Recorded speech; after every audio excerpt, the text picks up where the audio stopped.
Hello everyone, my name is Eve and welcome to my channel. This will be your astrology forecast for the month of November 2022 for the sign of Gemini. This fall, we have a second round of eclipses. The solar eclipse will be taking place on the 25th of October in your 6th house in Scorpio, and the lunar one on the 8th of November in your 12th house in Taurus. The lunar one will have a huge impact on you, because Mercury, your ruler, will be exactly conjuncting the Sun in your 6th house, forming a Cazimi. This state of Mercury is very powerful, and as a messenger of the gods, the intel it gathers comes from the widest lens possible. And the intel for you will have to do with themes connected to the 6th and the 12th house. First of all, the 6th and the 12th house, along with the 3rd and the 9th, are cadent houses, which means to decline or to fall. The 12th house is considered the weakest of the cadent houses, because it doesn't aspect the ascendant, and is only making a weak sextile aspect to the 10th house, whereas the 6th is considered to be better than the 12th, because it is making a superior trine to the 10th. This being said, when a planet transits these two houses, we'll have to put a lot of energy and effort to make results. The 6th house represents our jobs, daily routine, health, all of the things we need to do on a daily basis to maintain a physical body, food, exercise, nutrition, and not one of the things I have mentioned is easy. All of those things require repetition, maintenance. So, it is not that the 6th house is powerless or pointless.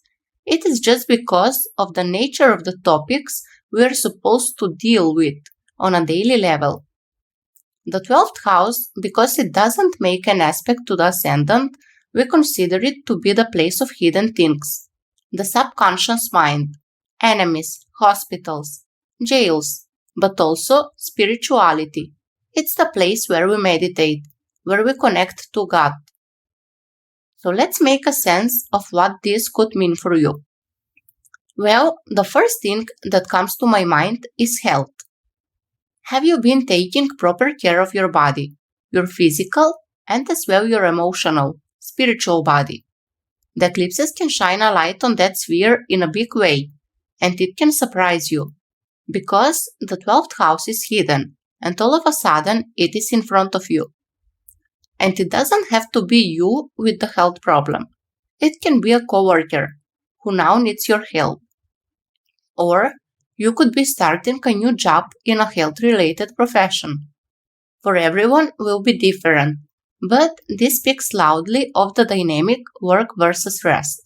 So take your rest, eat healthy, have your exercise, take time off if needed. And if it is a new job or a new diet, or whatever in connection to the 6th and the 12th house, wait at least 1 week after the eclipse. Eclipses are not time to rush into new things. It is better to wait until the drama calms down. Another important thing happening this month is the retrogradation of Mars, which started on the 30th of October and will last until the 12th of January. It is important because Mars is transiting your 1st house, the you part in your chart, your body, vitality, and character. And from your 1st, Mars will be squaring Neptune in your 10th house. The 1st and the 10th house are angular houses, which means that the changes that will be happening for you in connection to this aspect will be very visible and physical in their nature. This aspect brings a huge potential for growth. But first, a hard decision must be made, because the square will be a waxing one, which means that the faster planet, which is Mars, has moved away from the conjunction, and now is making a square. The conjunction between Mars and Neptune happened on the 18th of May, 2022. So, what have you initiated then? Think about it, because it is very connected.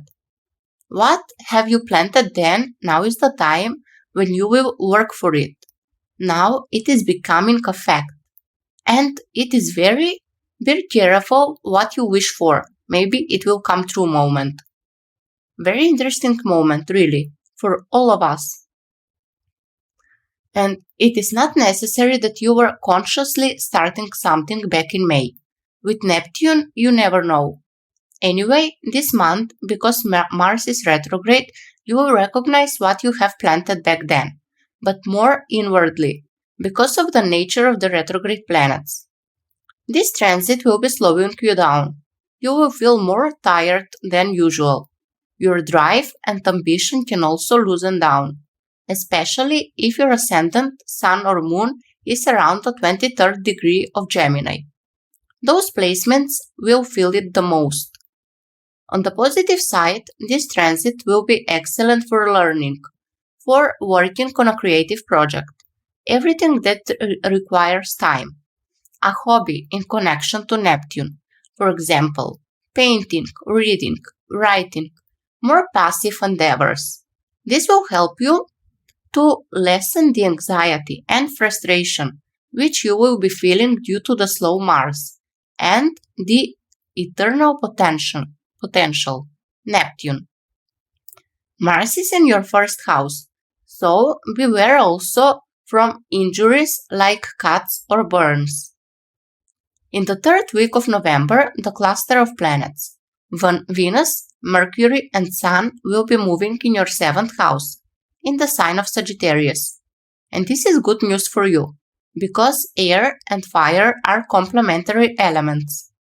The seventh house has to do with your one-on-one relationships, so you will be more social than the earlier part of the month. The new moon on the 23rd of November will be also happening in this sector of your life, so you will be starting a new cycle in your relationship sphere. There is possibility of meeting a new romantic or business partner, and because this position from your 7th will make a trine to Jupiter and Neptune in your 10th, things could get official very fast, something like marriage or promotion. Anyway, it will be a nice conclusion of this month for you. I hope I was helpful.